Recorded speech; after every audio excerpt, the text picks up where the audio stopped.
In today's video, I'm going to teach you how to create a sub account in Gohighlevel step by step. To get started, open Gohighlevel and make sure you're on the main dashboard. Once you're inside the platform, look over to the left-hand side panel. This is where you'll find the main navigation options for managing your account and settings.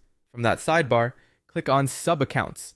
This will take you to the section where you can view existing sub accounts and create new ones.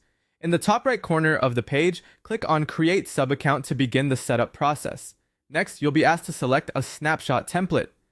Snapshot templates are helpful because they can preload settings, funnels, automations, and other assets into the new sub-account. Browse through the available templates, and once you find the one you need, click on that template. After selecting it, click Continue to move forward. Now you'll begin filling out the business details for the new sub-account.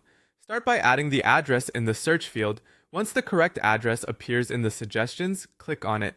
This can save time by automatically filling in some location-related fields, so it's a good idea to choose the most accurate result. On the left-hand side of the form, begin entering the contact and business information. Type in the first name, then the last name, followed by the email address. After that, add the business name and the business niche. These details help organize the account properly and make it easier to identify later, especially if you manage multiple clients or brands. Next, enter the business phone number, then review the address field carefully to make sure it imported correctly.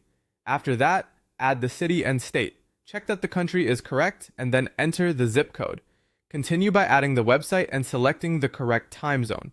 The time zone is especially important because it can affect scheduling, automations, and appointment settings inside the account. Before finishing, take a moment to review everything you entered. Even a small typo in the email, website, or location details can create confusion later, so it's worth doing a quick final check.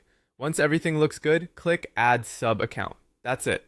Your new Gohighlevel sub account will now be created using the template and business details you selected. If you found this helpful, you can use the same process again whenever you need to set up additional sub accounts in the future.